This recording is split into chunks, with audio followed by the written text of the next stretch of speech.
All right, it's about 7 o'clock in the morning here at the Yeti Lodge at 14,500 feet.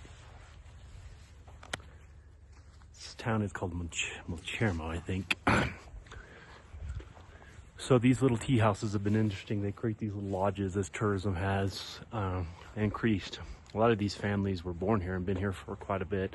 Some are in other parts of the region that they would come here and with their yaks to graze these mountains, and more of these types of tea houses have popped up over time due to tourism and coming through here. And this route up to Gokyo-ri, I guess, is getting a little bit more popular. But this over here is one of the things that is just so majestic. It's this view right here. So gorgeous. So I'm gonna be starting day 6 of our trip, and I've been thinking a lot about my journey and where I've come from and where I'm at and what I feel like is important for in terms of getting the message out.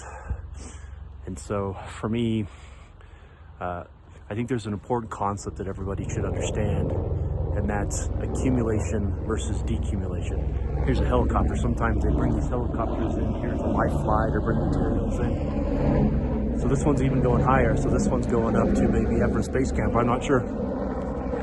Everest Base Camp's over that way. So anyway, this idea of accumulation versus decumulation. When I was younger, I was interested in learning how to grow money. I did a lot of research on stocks and how to grow those stocks. And, I did okay. And I've learned about money. I think that's one of the first things I would encourage anybody that have interest, that you should just learn how money works, and how it grows and how compounding interest works. Now, not everybody's going to want to do that, and not everybody's going to do that. So the accumulation phase is really how your money grows. So obviously, if you don't want to learn how to do that, to work with someone that you've done your research on, that you feel that can help you through that accumulation phase. Or like we say, going up the mountain, right? Most deaths in Everest not come from going up the mountain, but it's descending. So, you're adding to a 401k, you're adding to real estate portfolio, you're putting it away somewhere, you're investing somewhere to grow that nest egg, if you will. So at some point, those assets are then going to hopefully give you a successful retirement. And what I have found through discovery, what happened with my father, that catastrophic event, what's also all the research that I've done, I've gone on this journey to find a better way to ensure that you can have a successful retirement, which comes down to 2 things. One, do you have your lifestyle locked in, and do you have peace of mind? And so it requires this mindset shift of understanding that there's this other phase called decumulation. And decumulation, in the simplest terms, is the process to turn assets into income. Now, there's certain types of income, and I'll create another video on that, but it's that simplistic, turning the assets that you've grown into accumulation into income. And that income, if it's strong and good enough, should last you the rest of your life and can lock in your lifestyle, so it never goes backwards, potentially stays the same or goes up, and gives you peace of mind. Then nothing else is really that much more important in that sense of the word, right? Now, I understand family, religion, all those things are way more important. And there's things in retirement, and I say the word retirement loosely. Retirement is different for every single person, however you want to do it. For me, I'm going to want to be with family, and I'm going to have time to do things I want to do, and I want to have the assets that I've built turned into income. And so it's understanding that there's a mindset shift that needs to happen, that once I'm ready to retire the income and that asset structure, asset base, nest egg has to turn into income, that I do in the most efficient way possible. And that comes with a decumulation plan.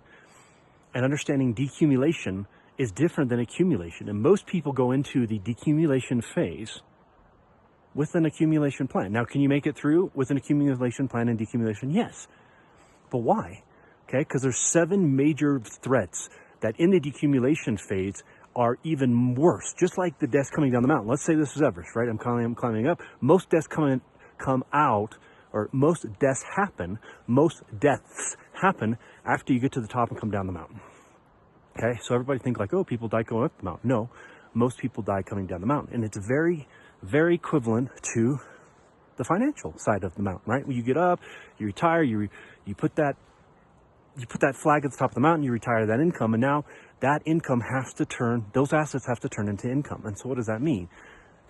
That means that if you don't have the right plan and you don't have the right guide, understand this mindset shift that you're going to have to make some changes and move some of that nest egg maybe into other places that are decumulation style assets, then yeah, it could be pretty tough. And there are 7 major threats that in the accumulation phase are easier to navigate and some not really all that prevalent because the math literally changes. So that's the concept I want to talk about today, is accumulation versus decumulation, understanding that there are 2 phases of this. Once you get to where you're retiring your income, you need to understand decumulation is way more difficult. The math literally changes, and it's important that you have a written decumulation plan. And the process to start today is important as much as ever, even earlier. And so for me, in the next video, I'm going to cover, okay, kind of what I'm doing to kind of make up, because I'm 47 and I've kind of discovered this in the last couple of years myself. Now I'm getting the message out of how I'm kind of putting the structure in for my own decumulation plan.